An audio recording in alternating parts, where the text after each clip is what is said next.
to Ohio Exopolitics. I'm your host, Mark Snyder.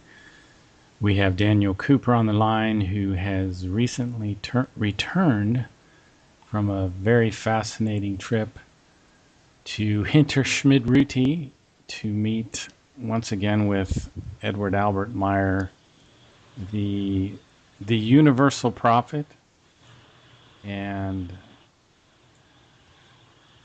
one of the main topics of this program, certainly. Daniel, how you been doing? Hey, not too bad. Had a great time in Switzerland, as usual. So, didn't talk to Billy as much this time. I guess he's busy doing his things, and but I certainly got to talk with some of the other folks a lot, and they're always just as fascinating, and if so, even more fascinating because they really have the time to sit down and chat, and they've all had their experiences as well. So I think it's great, and so yeah. How are you? I'm doing good. Let me read something from the Goblet of Truth. I think you'll find this interesting. Everything functions, therefore, according to the effects of the creational laws and recommendations which go through everything and without which no causes and no effects occur. Hence, if false teachings speak of a heaven and a hell and of a God and a devil, this is fundamentally wrong, just as it is also wrong to talk of good and evil powers, because all energies and powers are neutral in their kind, so also the negative and the positive, which only bring forth a distinct effect when they are brought together.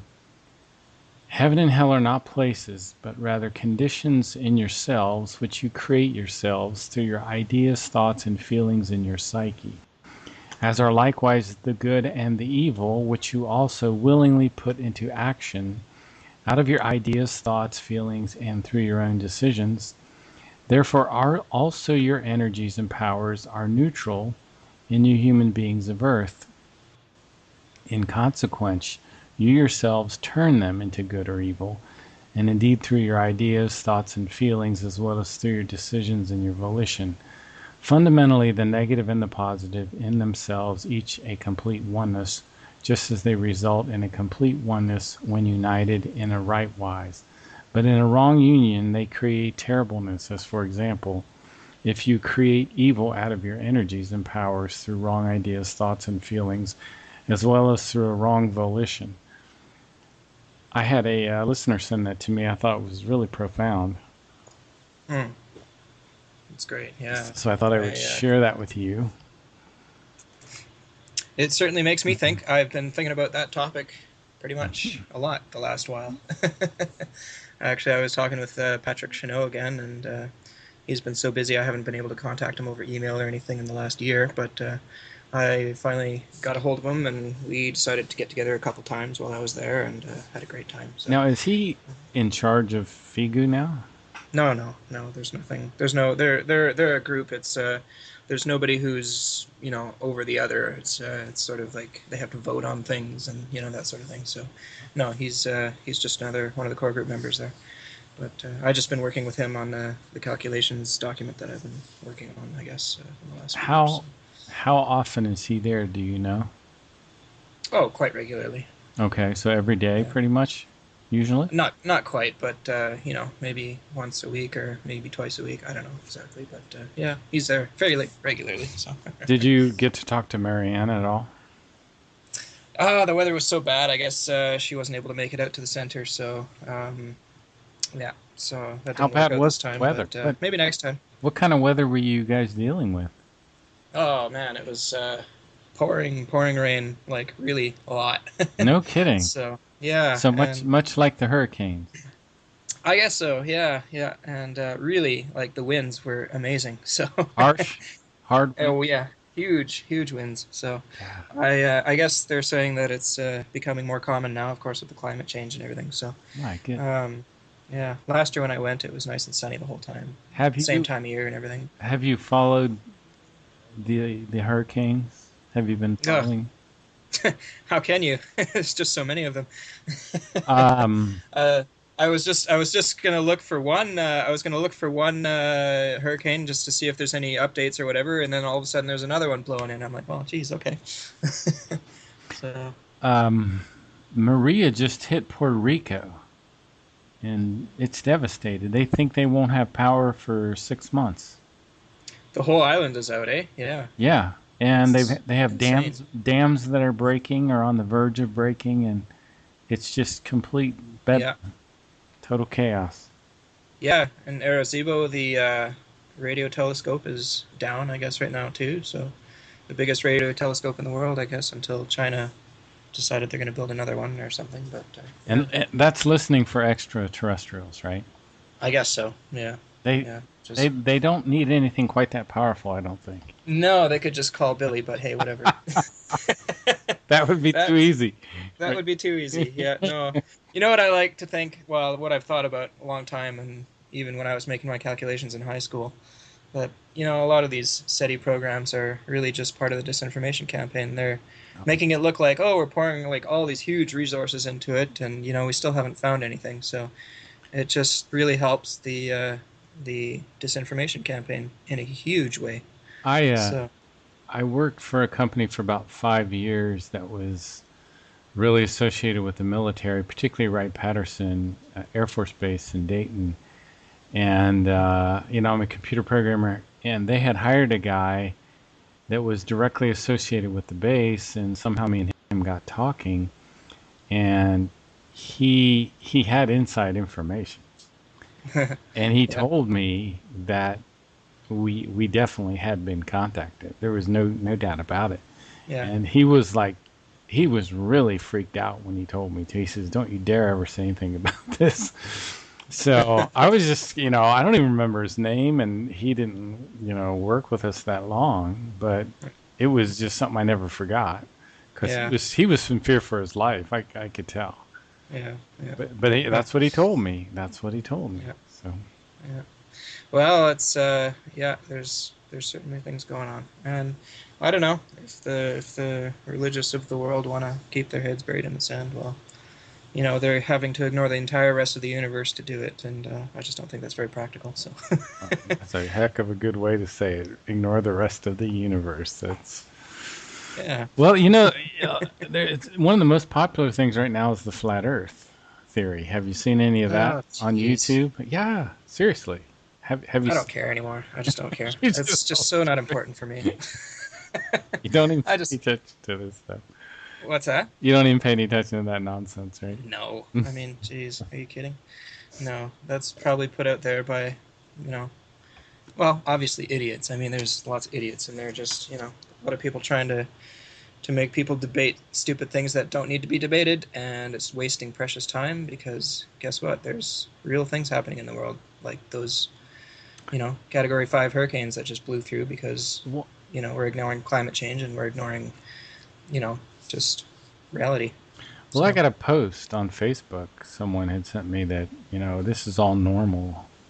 These hurricanes, they're nothing, no big deal. They're just normal. I was like, oh my god. yeah, Well, it's easy to say that. Anybody can say that. I can say that too, but guess what? It doesn't mean it's true. So, exactly. There was some no. guy 70 years old in Puerto Rico, and he said, I've lived in Puerto Rico my whole life, and I've never ever seen anything like this, anything No, close. Yeah. no. I mean, their whole island is knocked out power. They haven't had to rebuild Arecibo ever, or any of that stuff. So come on, give me a break. And I So can't remember when we've seen Hurricane Harvey, Hurricane Irma. There was a smaller hurricane which kind of fizzled out, and now Maria, hmm which is pretty much yeah, wiped out Puerto Rico and that other little country, Dominica or whatever it's called. Dominican Republic. Yeah, Yeah. yeah, yeah, yeah. No, I don't know. Maybe if Americans are not that interested in climate change or education, well, it shows. So it's usually Americans, saying those things, and It is. It really so is. I really don't care. They're gonna, you know, have to deal with the blowback of their lack of caring on their education, and that's just the way it's going to be, unfortunately. So uh, Well, some it certainly interesting affects the rest of the things. world as well. So Some interesting things that are on the horizon here. The collapse of the U.S. in 2020 potentially. two civil wars, one following the Yep. other, the split up of the U.S. into five Mm-hmm. different regions or five different countries, the Mm-hmm. intensification of the hurricanes, Mm-hmm. a potential earthquake in San Francisco. Yeah, the wiping out of the Vatican with and Italy, I guess, with the big volcanoes there, and well, just volcanic activity is increasing everywhere, and as we saw in Mexico and so on the last couple of weeks as well. It was probably partially due to the hurricane activity and climate change and so on too. So, I mean, I don't know. People they don't want to look at it, but I really don't care. So, I've been talking to scientists my whole life, and I don't really um, care what people who just read some article from some oil, you know, funded research has to say. I really don't care. I mean, so yeah. I mean, if you have billions of dollars like that on the table that you still want to make, and climate change, action is going to affect your bottom line, well, sorry, I have a hard time paying attention to people like that. So, but it seems like Americans really get sucked into it for some reason. So, strange. The whole thing about religion that you brought up, I thought if I can find something here that I thought might be interesting. Um, there are an estimated 10,000 distinct religions worldwide. This is on the Billy Meier wiki. Okay. 10,000 distinct religions worldwide. About 84% of the world population is affiliated with one of the five largest religions, namely Mm, Christianity, Islam, Hinduism, Buddhism, and forms of folk religion. okay. Yeah. Yeah. Automatic, That's. Sorry. automatic enrollment make the statistics unreliable. On worlds where religion is not a feature, philosophers naturally occur. Religions are a particularly useful tool for the Plejaren to implement on rapidly developing worlds, such as those that have had to start again multiple times or those that have not enjoyed a million years development phase. As a methodology for ensuring that over the shorter development window, wildly different evolutionary paths are not established and taken, altering the trajectory in ways that cannot be managed. That's interesting. I don't think I've ever heard them say that. I wonder what that means exactly. I don't either. Which contact report was that? I can just send you the page. Yeah, sure. That's interesting. I guess. Well, certainly they've had everything to do with sending or getting these profits going in the initial phases and so forth. But I guess what people do with them in the end is a totally different story. Has nothing to do with what they talked about. So it's usually for This control and so on. um, Contact Report 215, I'd like to get you to comment on this.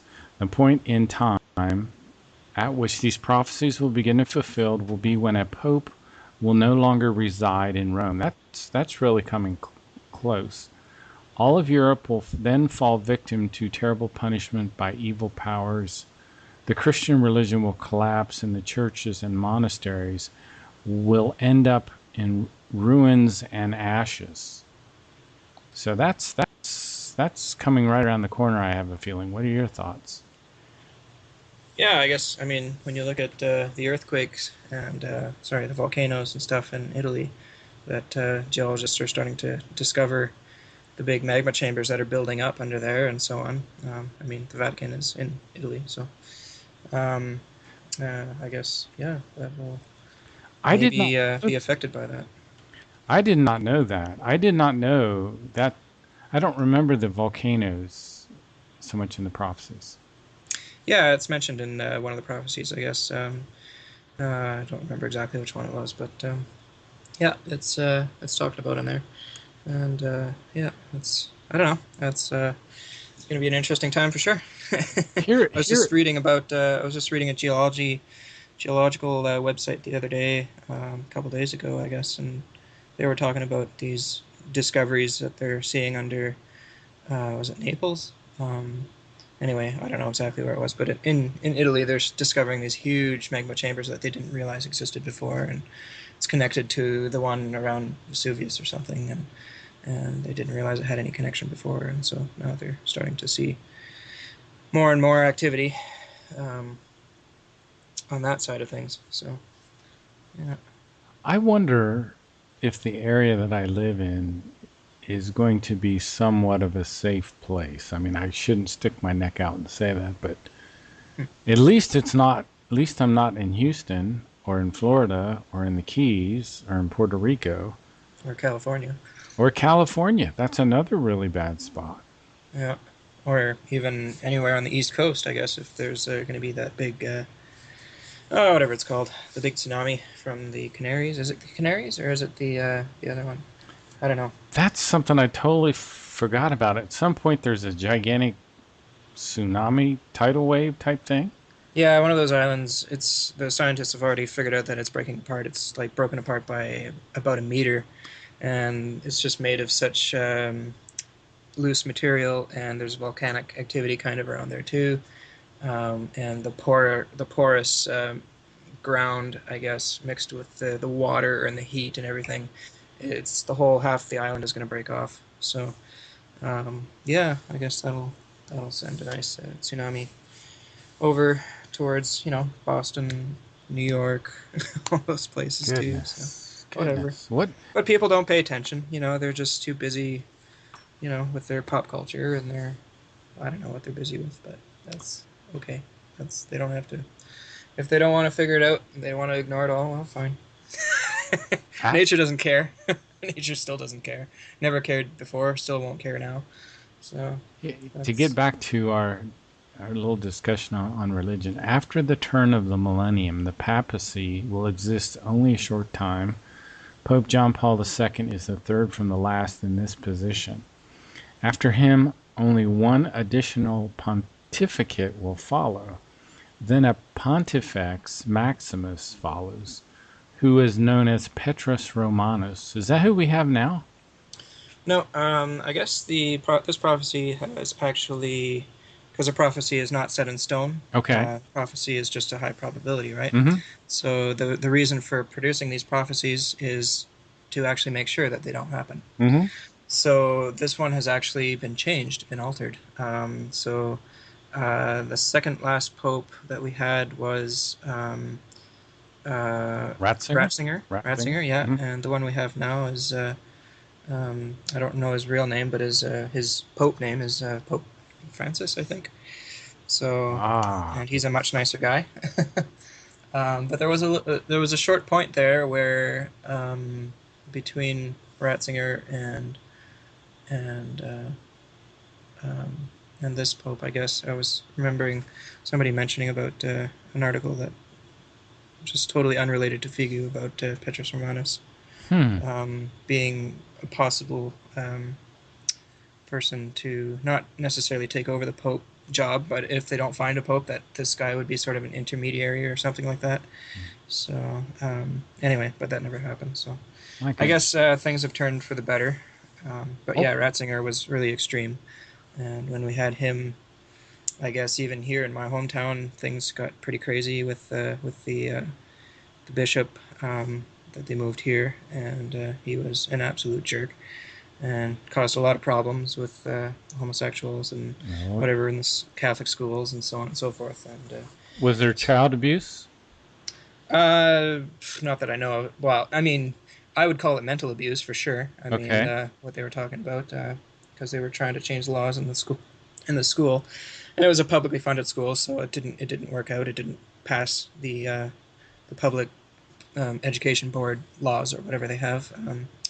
And they were just basically trying to ignore that and saying, well, um, just basically trying to put down, homosexuals or whatever. So that wasn't too popular, and everyone, well, lots of people and good teachers and whatever left that school who were not really religious, and so they just kind of ended up with a much smaller school. And I actually went to that school when I was younger. Hmm. And not that I was religious, but my parents thought it would be well, okay, but Yeah, I mean, they certainly had their issues. You know, you bring up a very interesting point there because a lot of parents think, oh, I've got to get little Johnny involved at religion at a young age because that'll help him. That will be very helpful for him. Yeah. I've heard friends say that sort of thing. It just like, ooh, it just Yep. Yep. Oh, it just makes me cringe. Yeah. No, I guess, no, it's not what you think it is. And I mean, I talk to people, kids, years after. I mean, I still consider people like 18 kids, in my world. I don't know. Just because they're not really developed socially and so on. But I mean, usually in their 20s is when they really start to grow up. It's sort of the other teenage phase that I consider, where they actually discover themselves. But this person, I guess she was 20 or 18 or whatever it was, and she was talking about having gone to this school, and she got pregnant, and the principal said, well, you're not allowed to get an abortion because it'll affect badly on the school. So she has a child now, and of course she's supporting it alone, and oh geez. doesn't even have a job, doesn't have education, doesn't have nothing. And I mean, it's just disgusting. It's sad. It's so ridiculous, Uh, so unnecessary. I found an interesting article I'd like to have you comment on. It says religious experiences shrink part of the brain. The article Religious Factors and Hippocampal Atrophy in Late Life by Amy Owen and colleagues at Duke University represents an important advance in our growing understanding of the relationship between the brain and religion. Hmm. May 31st, 2011, the hippocampus belongs to the limbic system and plays important roles in the consolidation of information for short-term memory, long-term memory, spatial memory, and navigation. Mm-hmm. I thought that was very, very interesting. Well, it makes perfect sense because if your only answer to everything is, well, God did it, then it doesn't really make you think, does it? Not very much. No, it doesn't make you think at all. It just, it's not an answer. It's just, yeah, well, my imaginary friend did it. Well, great. My imaginary So friend. it's not really, it's not an answer to anything. I mean, it doesn't answer why the seasons happen. It doesn't matter. It doesn't answer, um, anything about cause and effect. So, um, you might as well go live in the dark ages where, they would just, yeah, really believe in witchcraft and all kinds of things. So, I mean, whatever. It's just nonsense. There is one of Billy's teachings I find very interesting. Have you ever heard him talk about the God delusion and insanity? I guess it's one of his books. I think that's still just in German, right? Yeah. Um, I'd love to get that book. I think it's fascinating. Well, yeah, I know that they certainly go into topic quite a lot. So it's yeah, no, yeah. Actually, when I was talking with Patrick, well, Patrick was doing a lot of the talking, and it was great just to sit there and listen to what he had to say as well. And but he was talking about over the years, and this is something that I've been struggling with lately as well. Um, just the fact that he had to sort of start changing his friends and stuff like that because there's just no way to relate with people when you have such interest in learning certain aspects about life and so on. And when certain people are really have no interest in that, then there is no way to relate anymore. And there's no point in trying to convince them or anything like that. I mean, that's disrespectful, anyways.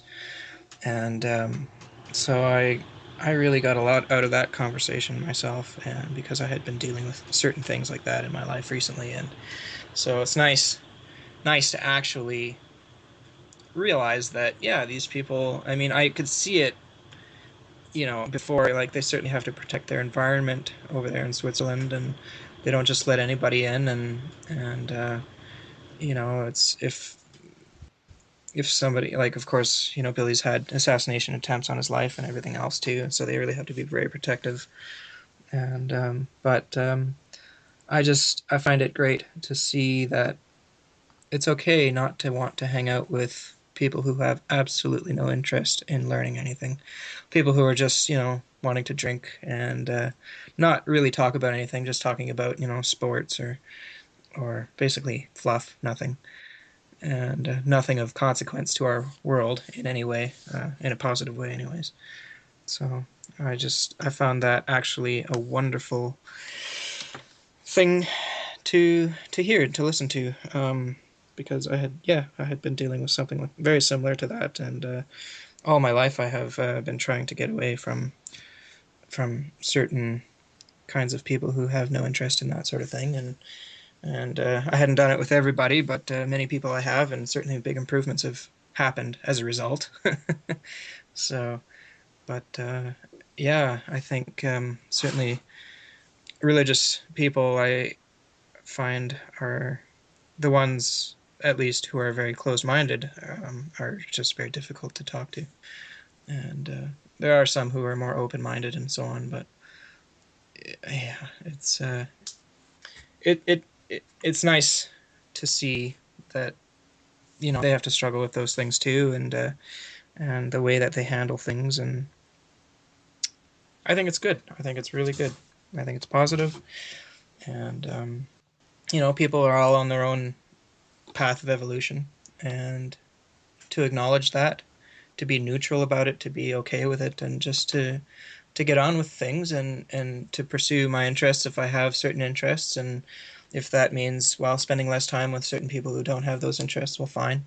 It certainly opens up the room then for the people who I do have those interests with, and who do have those interests with me, I mean. And so there's certainly no lose situation there for anybody, because if the people don't want to listen to any of that stuff, well, then they don't want to listen to it, and that's fine.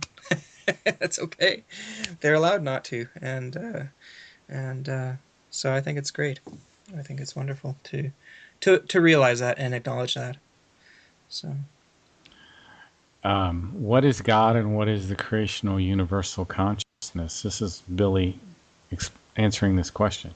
Fundamentally, God is an invention of the human being, respectively of the human brain, whereby, in the human being, over millions of years, the imaginary divinity has been inherited in a form of schizophrenic, epileptic delusion, and has established itself in the temporal lobes as well as in the parietal lobes.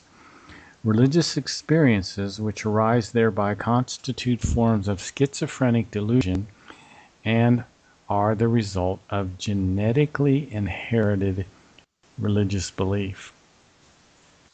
mm-hmm. And I think a lot of people that would hear Billy explain what the universal consciousness is would say, oh, that makes sense. Mm-hmm. And they would, and I think there'd be a lot of people that it wouldn't be that hard of a transition for. That's probably why Star Wars was so popular. It probably is. Yeah, so because it is very much about that. Star Wars. I mean, the old ones, the old movies. Mm-hmm. And because Yoda, that was his big thing. I mean, it doesn't translate exactly into the spirit teaching. I mean, there's many things that were very different and contradictory as well, and obviously in Star Wars, in their sort of theology or whatever you want to call it. But it is sort of an attempt at that transition, and I think that's very positive, and people certainly did respond well to that, and yeah. A lot of religious people that I know love Star Wars, and I think that's wonderful. So, So when you were in Switzerland, you were dealing with rain and high winds and cold. most of the time, yeah. Usually in the evenings, it would get sunny for about an hour, and then it would start raining again. Or, Wow. um, yeah. So, Now but here, one morning it was really nice as well. So, past 2 days here, it's been sunny and as high as 90 degrees. whew, yikes. Yeah. Yeah. Fahrenheit, Okay. Yeah. which is extremely hot, but Yeah. especially for this time of the year, Mm-hmm. Yeah. Yeah. which is kind of a blessing from my perspective.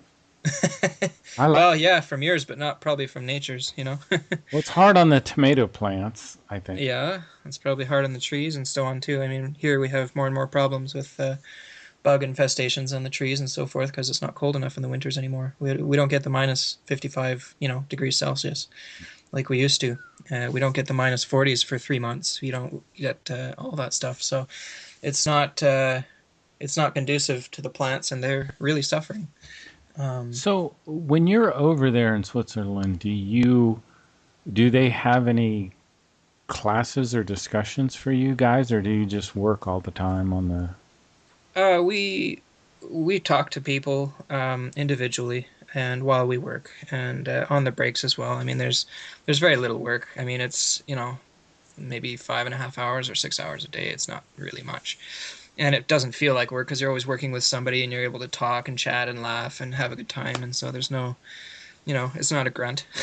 Hmm. And I find actually the work itself is very meditative, and it really makes the conversations make more sense too because, my friend, we were working together just cutting wood, for example, and he was kind of messing around a little bit and realized, oh, that could be dangerous, and because he'd never done stuff like that before, and then he's realizing, well, okay, yeah, there are certain limits to limitations to what I can do here, and if I want to remain healthy and this kind of thing. And if more people actually did that, there would be a much greater appreciation for the actual laws of cause and effect. Hmm. And I think just working in the garden, we did that a little bit when it wasn't raining as much. And same thing. And you're working with plants, you're working with things that are growing, that are living, and nurturing them and taking care of them, and learning to what are weeds and what are not, and what kind of soil do they need, and all this kind of thing. And yeah, so um, there are certain things about just the work itself that really help with the spirit teaching, and they talk about that as well.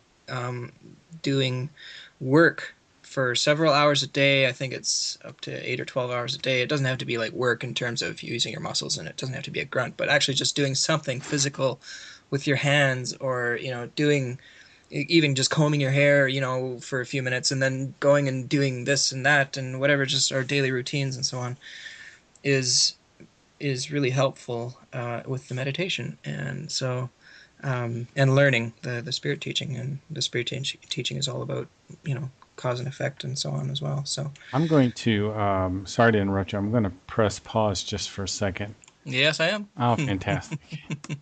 It's good to take a little break. That's one good thing about recording via Skype is we can take a break and Yeah.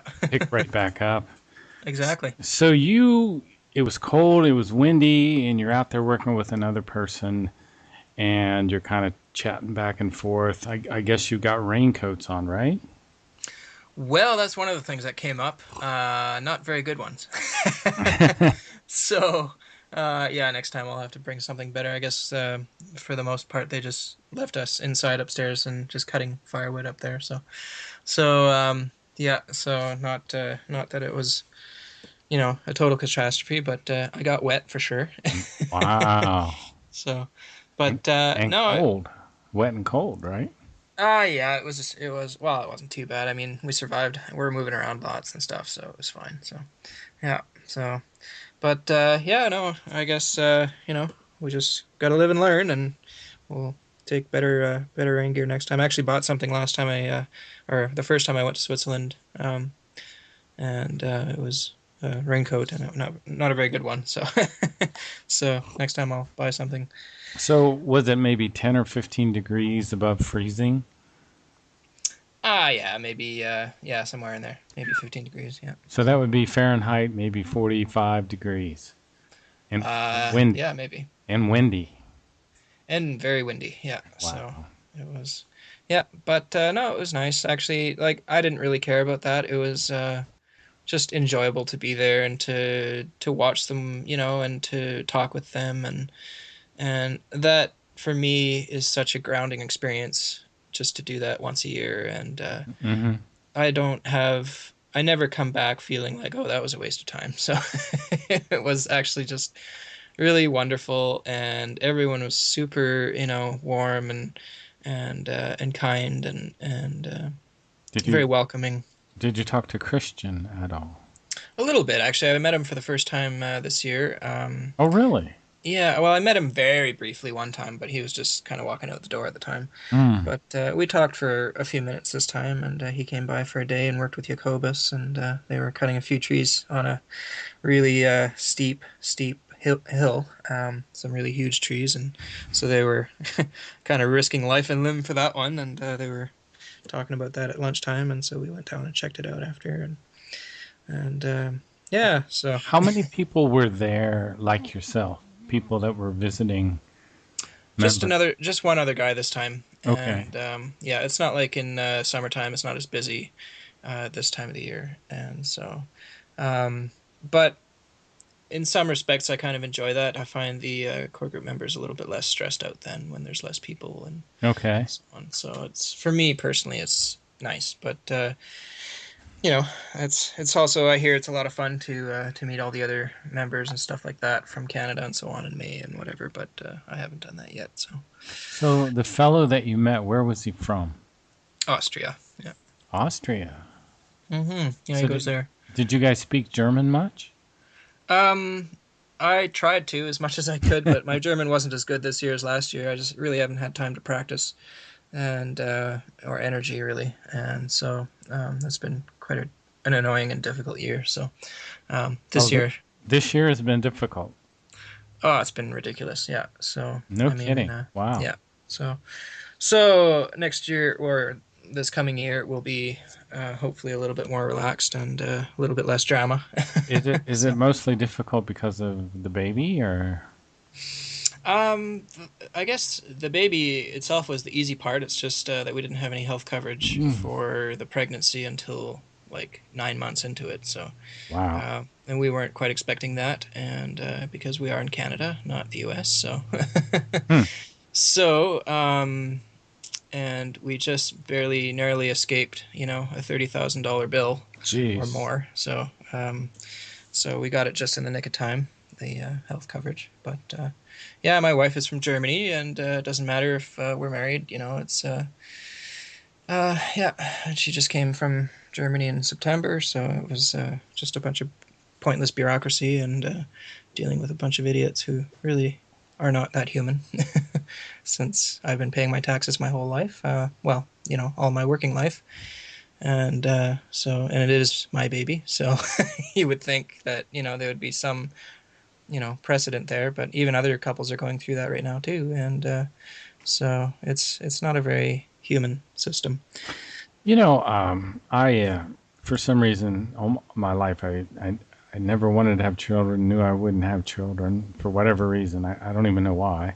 Hmm. Uh, but I end up having a lot of pets that just keep coming out of nowhere. I don't know what that's all about either.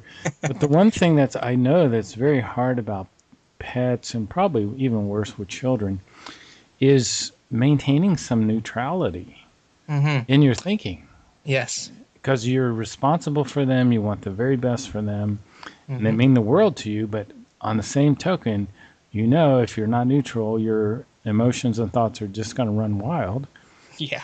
and run out of Exactly. control. I mean, it's not an easy thing to control. It's very difficult to do Yeah. that. Exactly. Actually, I was talking with Ulrich, who's another core group member, and just on the last night that I was there, and he was doing the night watch, and we came in kind of late from one of the hotels and just had a ice cream or whatever at the hotel and chatting with Patrick. And but yeah, we got there kind of late. It was after dark, and he was kind of wondering, are we there camping or whatever, all this kind of stuff. And but yeah, we ended up having a nice chat, and he was talking just exactly about remaining neutral in difficult times and so forth with difficult people, and that you don't have to accept, you know, um, their behaviors necessarily, but to remain neutral and not get angry in that. And it doesn't mean necessarily that you should just keep keep yourself in that situation, but to to um, to remain neutral is very difficult. And even with normal people, actually, I think the baby is way easier to deal with than a lot of the grown-ups I've dealt with this year. So Hmm. just some of the grown-ups are incredibly childish because they're so far detached from anything to do with the laws of cause and effect. They really have no clue about that. They don't care about that. They're just so obsessed with their beliefs, and they really are so, yeah, if they're so far removed from wanting to learn, to understand what's going on about anything, then in the whole scheme of things, and the microcosm is the macrocosm or whatever, you know what I mean? Like it's the small things that they ignore is very much attached to the very big things that they ignore as well, and it just becomes impossible to deal with that kind of a thing. And so, actually, I think it's the player that we're saying that actually babies are very okay for them to hang out with, because normal people, grown-ups and so forth, they have to like reset their vibrations or their frequency so that they don't get too disturbed by each other and get sick from each other. And but they don't have that problem with babies. They also don't have that problem when people are sleeping, apparently. So Is that um, right? yeah, so yeah, so I guess it's actually been a very nice experience. The actual baby has been wonderful. She's lovely. So we've been having a wonderful time with her, and so I certainly don't regret that aspect of it at all. So no, she's great. So So you have challenges with family members. yes, yeah, huge, and it's a little bit less and less now because I guess we're detaching ourselves from that more and more. But it was nice visiting the family in Germany. They're much more neutral, and So it's more on your side? it's more on my side. Yeah, yeah. So I guess it's Wow. I Do you can have really a religious family? in practice I would say yeah. No kidding. They're Wow. yeah. I grew up, actually my calculations were an escape plan. So Is that right? that's exactly what they were, and I was trying to get away from that kind of an environment and that kind of crowd, and get into a crowd where, yeah, learning laws of cause and effect is really an important thing. Whereas these people, they don't give a damn about that. They don't care. They don't care at all about that, and it affects their relationships with people. It affects everything. It affects absolutely everything. So they really have no neutrality at all, and it's just impossible to deal with that. And they'll say one thing, 1 minute, and then and the next minute they'll say, "Oh, we never said that," and it's like, "Are you kidding me? Are you crazy?" So it's really insane making, and it's almost narcissistic, or it's borderline. It's a little bit over the top, Hmm. and so yeah, and a lot of their friends, a lot of them are very much like that as well. So, and that's who they exposed to me when I was growing up. So you just kind of, when you're a kid, you just kind of assume that your parents are doing the best for you, and they know better and so on. But in this case, I could really see that that wasn't the case. So when I made the calculations, I started like when I was, I guess I was about 9 years old. Like the actual awareness of the codex came a lot earlier than that, but the actual starting of the calculations themselves, the framework, really started around 9 or 10 years old. So it was, yeah, um, yeah, it was an escape plan. So, Um, and I'm so glad I did that because it really worked. It's really just being able to go to the center once a year and experience those people, and just the neutral feeling of it, just because they're so enamored with cause and effect, it just makes things so much easier to happen because they just get it. They see the causal effects between things. They're interested in that. And so it really makes so much more good things possible. And when you talk to them, you're actually talking to them. They're actually listening. They're actually paying attention. And so it's not just somebody trying to get the advantage over you. It's they're really trying to understand you and listen and pay attention, and it's so much more down to earth, so much more easy to deal with and enjoyable. It's not making you insane, because they're not saying one thing and doing another. They're what they say and what they do is the same, which is wonderful and very rare on this planet, I find. So, So you sound like you're almost kind of tormented by. Is it your family or is it your friends or? Well, at one point it was, friends because the friends that my family introduced me to and so on when I was a young kid, were very much like that as well, very religious and very, you know, to them, belief in whatever was way more important to them than kindness or just friendship or humanity. Hmm. So, and it's still a lot of the cases it's like that now, and the further I've gotten away from them, the happier I've been. So it's kind of a great thing. But yeah, no, the family is still part of the equation at the moment, and so I'll have to take care of that aspect of things over the years. And Are they more Catholic or um, Protestant or? my mom is more on the Catholic side, and my dad was more kind of on the Christian Science, whatever you call that. Oh, really? Yeah, so he was still into dinosaur bones and things, and he understood what that meant and how old they were and so forth. But beyond that, it's he can't acknowledge the existence of life in the universe or anything like that. So it's Outside very interesting outside of Earth. outside of Earth. Yeah, So it's so it's it's in that sense it's almost similar kind of to the flat Earth person. yeah, basically, Not basically. maybe not quite that extreme, but still close. It's close. Yeah, it's just a hair's breath away from that. So so yeah, no, yeah, no, dealing with that. I mean, my mom was actually more into the alien thing and UFOs and things while I was growing up, and but she's still, it's really enamored into the Christianity and stuff too, which is not really for me. And so, but yeah, a lot of their friends are really into that stuff, and they're not all bad people. It's just that they have been taught this way and they've been grown up and brought up that way and so forth. So it's just, they were taught not to question that, and I guess they just never do and never did. So it's just okay. It's just not really easy for me to deal with, though, in terms of actually, Well, dealing with my own life. you can't really relate to them No, on a exactly. higher level. You can't go there. No, No, exactly. unless you're kind of like me, and then you can ask certain poignant questions which they won't have answers for. But uh, that's just, and usually after a while that can cause trouble, probably. Yeah, But yeah. I've had some fascinating conversations with Jehovah Witnesses. I invite them back, and they come back and they bring other ones with them. It's really interesting. Yeah, yeah, yeah. Yeah, yeah. Because if you really hit them with the truth, it's like someone that's been in a coma that's woke up. Hmm. Um, it's like, wow, this is what it's like to be awake.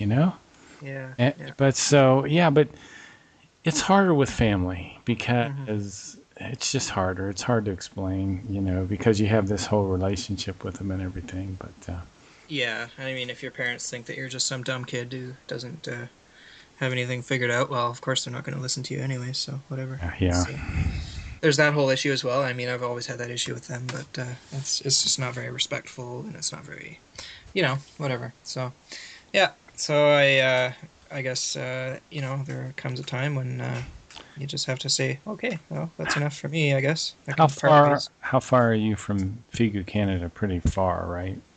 Oh God, like thousands and thousands and thousands of kilometers. It's Gee, on the other side of Canada, so no kidding. So you're on yeah. the west side, though, right? I'm on the west side. Yeah, Yeah, yeah, yeah. But isn't like where is Michael Udebrook?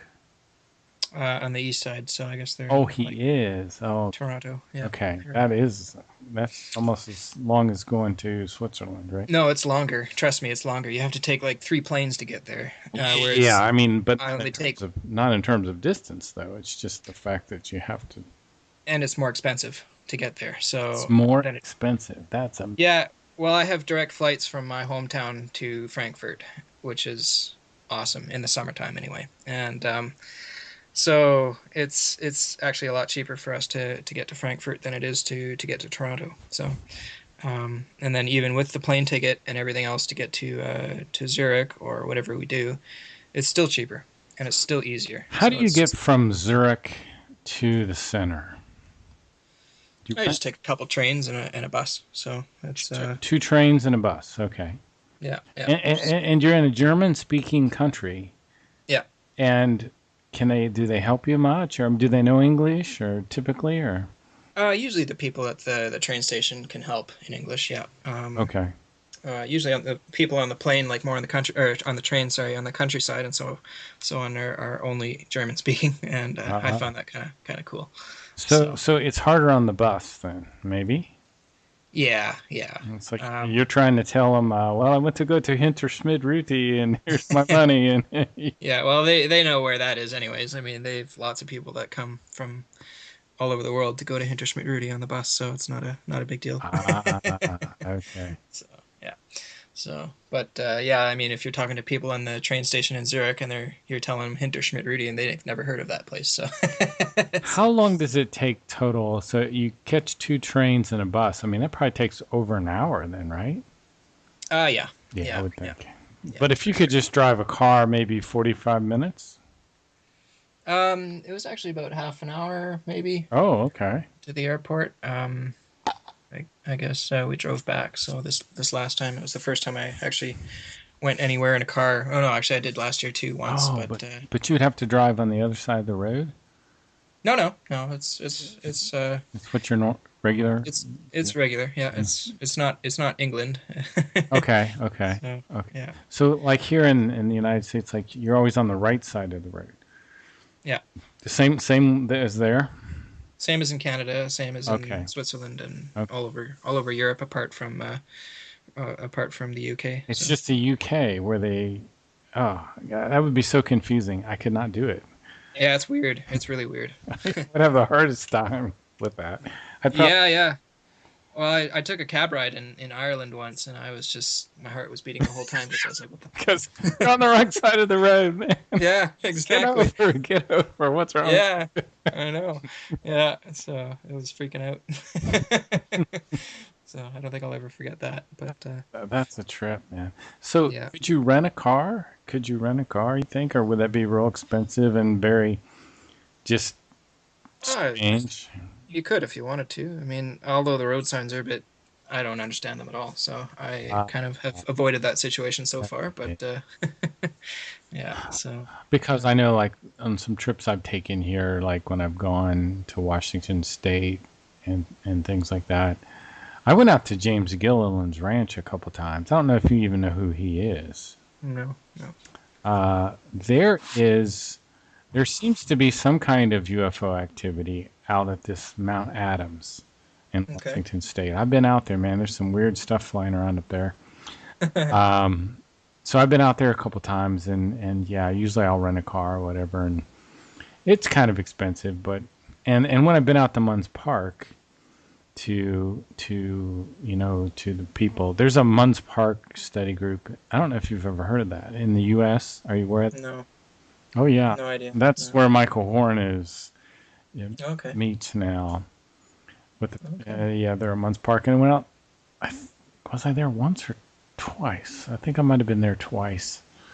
Maybe someday I'll go back out again, but Mhm. I don't take a lot of trips. I do a little bit, not Yeah. much, because I really like where I live. It's very beautiful here, and Oh, right on. so I don't have to like the same need to take a vacation like someone that's stuck in the middle of the city or something. So Yeah, yeah, yeah. No, I understand for sure. Yeah, no, it's really beautiful in Switzerland there too, and I got some nice pictures this time. I actually went to the sites where Billy took his pictures of the UFOs and so forth. oh This really? on this trip, yeah. Could you, So could on you that. recognize the landscape? Oh yeah, yeah. It's Wow, amazing, and it's something like out of a Steven Spielberg movie. Like it's really like beautiful place, really you beautiful. can feel it. It's like in the air. Yeah. Like Oh this is yeah, where it no, it's happened. it's just beautiful. It's just gorgeous. Like I can see why they chose that location, Mhm. and because the hills are so kind of close together and stuff, and the road is beautiful and everything like on the hill there. It's just oh man, it's beautiful, really beautiful. So when it was sunny in the evenings, we would take my drone out and go fly around a bit and have a You good time brought with a that. So drone with you? yeah, I decided to do that this time. So it That's was wild. yeah, it was great. I just And had the strangest ultralight craft circling my house here about half an hour ago. Okay. probably maybe more like 2. And it was beautiful. It was like this futuristic looking thing. I thought it was a drone at first, but like, no, that's too big. Hmm. So I don't know what that was all about. Hmm. Who knows? Cool. But bizarre. So you took a drone. Did you get any film? Yeah, yeah. I actually Man, went. I had Billy show me which pictures were in which locations because I had a picture of the whole area, and so he told me, like we went through the book together, and he opened the book and he said, "Well, this picture is over here, and this picture is over here, and so on and so forth." So he showed me all that, and so when I went to the area, I could actually recognize all the different locations all of a sudden, and yeah, it's amazing to actually just walk on that road. And, people are walking their dogs there all the time. The first minute I got there, there was this beautiful horse carriage that was walking by. So I got my drone out really fast and got that in there as well. hmm. And so, yeah, it's what a place. Are you gonna What a place. post this movie online so other people can see it? Yeah, someday. Yeah. Someday, man, dude, you got to do that. Oh, of course. Well, it's going to be edited first. And, Why would you edit it's, it? oh, well, it's a surprise. So, A surprise. so, Oh, yeah. okay. So, So we're yeah. gonna wait So, 2 years because of a surprise. not 2 years, no. Okay. All right. But yeah, no, it's going to be a nice little thing. So we went to one of the other areas as well, and I got some really cool shots of that. And so it's I kind of had this in my mind for a while that I wanted to do this, and I wanted to go to some other locations here in the Yukon, and that didn't quite work out. So So, um, you know what else would be really interesting?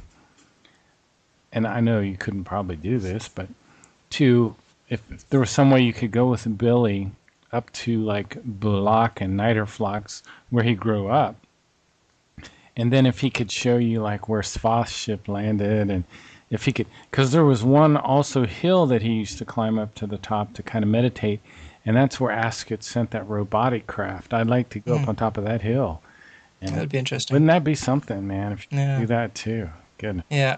Yeah, this location that we went to was just like 2 minutes from the center, so it was actually very close. And but I asked him about some of the other locations. He's like, "Yeah, you have to go up this really steep hill and so on." And I was like, "Yeah, well, I mean, I'm up for anything." So, Hmm. so, but yeah, next time maybe I'll do the same thing, and we'll go to some of the other locations as So, well. you know, it's different to speak with Billy person to person, isn't it? I mean, because you read his writings and whoa, it's just this incredible wisdom just Hmm. blaring out at you. But it's probably not so much like that when you're speaking to him. No, not so much. Okay, He's a funny guy. He likes good humor, and all the time. the first conversation we had together, I guess I just told him, "Well, I had a baby," and he's like, "Well, how did that happen?" I said, "Well, I don't know. I wasn't there at the time," and he just had a good chuckle. So, so yeah, I don't know. But a lot of the times he is preoccupied in his mind and his thoughts and so on. So it's good not to disturb him. Really? And yeah, so it's if yeah, unless you're saying hello or goodbye, like he's usually pretty occupied in his thoughts. I mean, when I took the pictures last year, of course, he was really into that, and so we spent the whole evening together and Oh, you with did. with a bunch of people in the kitchen there, Now, and now, what was that extraterrestrial group? The Duran or the Druon, yeah, I guess they were, Druin? Druin. yeah, they were not in contact with Billy, but they do watch over the center sometimes. So, But he knew so of them, and are they part of that quote unquote federation or whatever? I guess they must be, yeah, yeah. So. Interesting. Wow. Yeah. Yeah. So, yeah. So that was a fun experience. And I said, well, I didn't get any pictures this year of UFOs. And Bernadette said, well, you only get to see them once in a while, anyways. So it's a good thing that you only got them one time. I said, of course, I was just kidding. So, Hmm. so yeah. So, but yeah, no, it was. I didn't see anything on my drone footage or anything either. So, Now, as far as Billy's, his current contacts only occur like once or twice a year now, anyway, right? I'm not sure about that. Okay. I thought they were a bit more regular than that, Maybe but 3 or 4 times a year, but not much more, right? I'm not sure. I thought it was more often than that, but I'm Okay. not sure. Okay. I'm not sure. Yeah. So it's not something that I'm aware of at the moment, but Hmm. Yeah. I don't know who is translating his most recent contacts. I know some people are kind of working a little bit on that, Hmm. but Yeah. Yeah. There's people translating stuff all the time. I have a mhm. friend of mine, that guy from Austria, he's translating some of my calculations into German right now. And his brother's translating the Ohm and, stuff like Yeah, that. that's So, huge. yeah, yeah, yeah, yeah. That's very, very important. Now, has Billy written? I don't know this. I know it's over 40 books, but has he written over 50 now? Well, I guess, um, I'm not sure. I actually haven't counted. It's a lot. Hmm. And of course, there's the spirit teaching stuff as well, which is a whole other series of writings that he's done. So that is more not so open to the public. I mean, you have to really sign up for that You consciously, and you are you get exposed to that, correct? not yet, not yet. I actually would like to, and Oh, okay. yeah, so I'd like to get that started because I just find that stuff a lot more interesting than the contact reports at this point and all this kind of stuff. So because the spirit teaching is really the practical, where the rubber meets the road kind of thing, and that's where the change is really gonna take off, and that's the whole point of the contacts in the first place. So, um, and that's like a really long sort of set of documents that you get every 4 months or whatever, and so So, I would like to get into is that he for gonna sure. put those in a book at some point? No, no, no. This is something that is not for really for public consumption. It's for people who are really signing up for it and on their own, Hmm. and they like people to return it after they die, that kind of thing. So so that doesn't fall into the wrong hands and all Is that it kind of like stuff. So. hundreds of pages? Oh yeah, it must be. I mean, they send documents every 4 months for like 30 years, so it must be quite a few pages. So Every 4 months yeah, yeah. So for it 30 years. something. Yeah, it's a long series of things. They want you to really learn it. They give it to you in little snippets so that you really take time to really learn the one part before you move on to the next part. Every 4 months or whatever, and that makes perfect sense to me. I Gosh, when I just think of, the might of thoughts, the psyche, the way to live, and the goblet of truth, there's so much information there. hmm I mean, Yeah, so much. yeah, My yeah, goodness. exactly. Yeah, well, a friend of mine was talking to me a bit about this spirit teaching thing, and it actually sounds very interesting, and compared even to all those books. But can you And even talk about it? Can you discuss it? um, I guess they recommend people just do it on their own and at their own pace I mean, and could at you their own discuss it in volition. public? I guess they don't really recommend that. So, Do bad things happen if you do? well, if it falls into the wrong hands or whatever, then maybe people will misuse that or that kind of thing. So Hmm. it's if people are really interested, they'll do it themselves. So that's like anything else in life. If you want to be a musician, then you'll take lessons. You'll buy an instrument. You're gonna invest the time to do it. If you're wanting to learn to be an electrician, it's the same thing. If you want to learn to be a plumber, or you want to be an expert at anything, you have to invest your own time. And so you might go and buy the books and take the courses and take this and that and work through them bit by bit. So, Hmm.